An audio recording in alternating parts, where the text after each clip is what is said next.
Дендра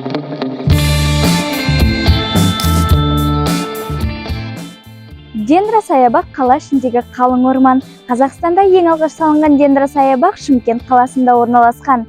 Шымкентке қонақ болып ат басын бұрғандардың дені жасыл желек жамылған Дендра саябаққа соқпай кетпейді.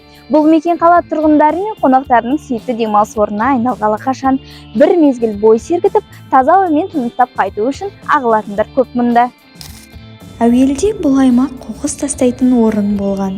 Белгілі қоғам және мемлекет қайраткері Асанбай Асқаровтың бастамасымен 1979 жылы саябақ бой көтерген.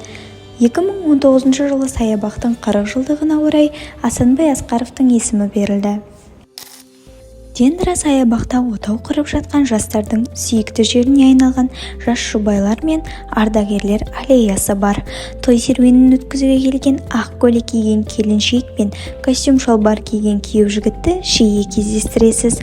Өмірінің ең шуақты кезеңдерінен фотосессия жасап, көпір үстіндегі темірге ырым ғып, құлып тағып жатады.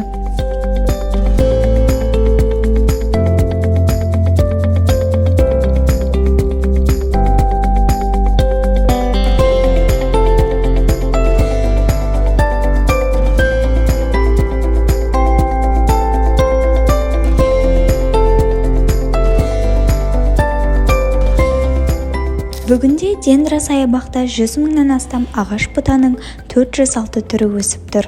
Оның ішінде Қазақстанның қызыл кітабына енген өрік, іле, бөрі қарақаты, Кавказ таудағаны сынды түрлі ағаштың 7 түрі бар.